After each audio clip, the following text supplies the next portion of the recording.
खबर आ रही है जोधपुर के ओसिया क्षेत्र के एकलखोरी गांव के रामनगर से, जहां घर के बाहर सो रहे 4 जनों को की नृशंस हत्या कर दी गई। बाद में उनके शव को घर के अंदर लाकर जलाया गया। घर में धुआं उठते देख मौके पर ग्रामीण पहुंचे तो यह सनसनीखेज वारदात की जानकारी उनको हुई। इस पर ग्रामीणों ने स्थानीय पुलिस को सूचना दी। पुलिस सूत्रों के अनुसार पूनाराम उम्र 55 साल, उसकी पत्नी भंवरी उम्र 50 साल, बहू दापू उम्र 24 साल और उसकी 6 माह की बेटी के मौके से जले हुए शव मिले। इनमें से पोती जो 6 माह की है उसका शव पूरा जल चुका था, जबकि अन्य का अर्ध जले शव प्राप्त हुए हैं। पुलिस सूत्रों के अनुसार पारिवारिक विवाद के कारण इस घटना को अंजाम दिया गया है। घटना बुधवार सुबह करीब 3 बजे के आसपास की है। परिवार के लोग घर के बाहर सो रहे थे। इसी दौरान धारदार हथियार से यह वारदात की गई। इसके बाद सभी को घसीटते हुए घर के आंगन में लाया गया और आग लगा दी गई। पुलिस के अनुसार परिवार के मुखिया मृतक पूनाराम के भतीजे पप्पू राम ने ही सभी को मौत के घाट उतारा है और उसके बाद शव को जलाया है। पुलिस ने आरोपी को गिरफ्तार कर लिया है। वहीं घटना के बाद क्षेत्र में हंगामा मच गया है। विधायक दिव्या मदेरणा ने पुलिस की कार्यप्रणाली पर सवाल उठाते हुए कहा कि उन पर खुद पर हमला हुआ। ये तो ग्रामीण क्षेत्र है, निश्चित रूप से कठोर कार्रवाई की मांग की है।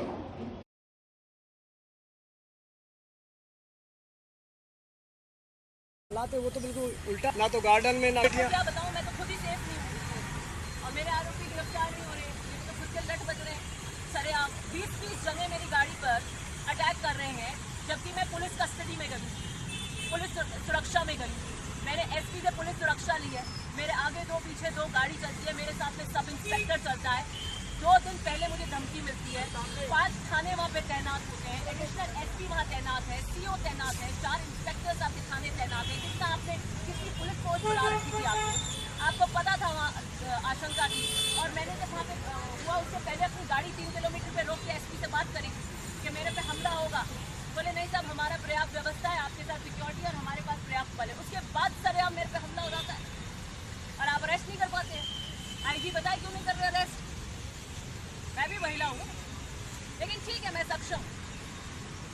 सक्षम हूँ कि इन हमलों के बाद भी चुनौतियों को एक्सेप्ट कर सकती हूँ। लेकिन बात उनकी है जिनकी आवाज़ बनने के लिए हम सदन में आए, उस जनता की आवाज़ बनने के लिए आए, उसकी, उन बेजुबानों की, जिसको विश्वास का मत देकर हमें सदन के अंदर भेजते हैं कि हमारी आवाज़ आप उठाएंगे। मैं उनकी आवाज़ उठाऊंगी।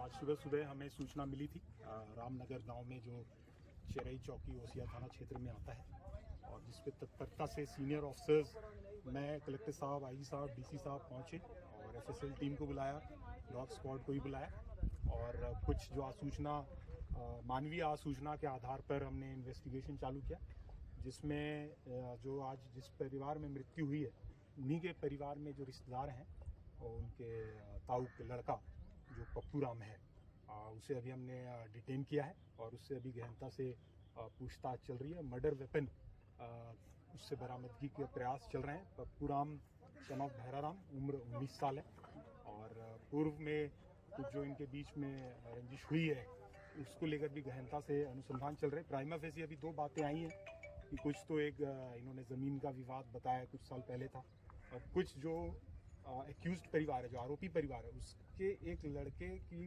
मृत्यु सूरत में हुई थी। इसको लेकर वहाँ पे अनुसंधान गुजरात पुलिस में जो चल रहा है उसकी भी हम लोग डिटेल लेंगे। कुछ ये बात आई है कि उस जो घटना हुई है उस आरोपी परिवार के लड़के के साथ, उसमें कहीं इन्हें शक था कि इस परिवार का हाथ है और इसके लेकर भी रंजिश थी। तो 2 एंगल है और अभी एग्जैक्टली कहना बहुत जल्दबाजी होगा, तो हम लोग हर एंगल जो है इन्वेस्टिगेट कर रहे हैं। और इसने अभी हमें जो बताया है कि हत्या कैसे की, सुबह 4 बजे आया और कुल्हाड़ी के माध्यम से हत्या करके जलाया है, और कुल्हाड़ी भी इसने हमें अभी बताया है कि कहाँ फेंका है, वो भी हम लोग अभी बरामद करेंगे।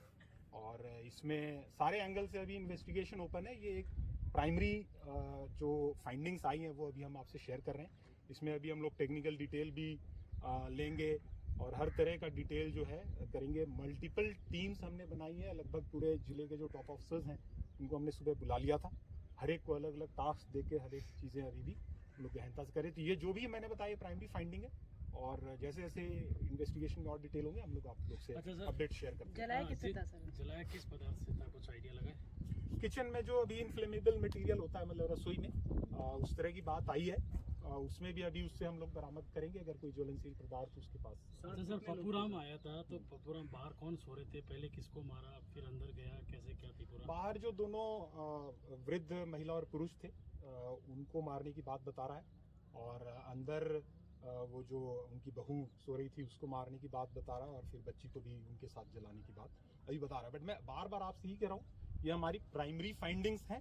Detailed investigation, technical analysis, forensics report, postmortem report आने के बाद हम लोग अगर कोई स्टोरी में और अपडेट आएगा तो हम लोग आपसे शेयर करेंगे। ये पूरी घटना में एक ही शामिल है, पप्पूराम? अभी हमने एक को अरेस्ट किया और अभी हम कुछ इस पर कह नहीं सकते हैं।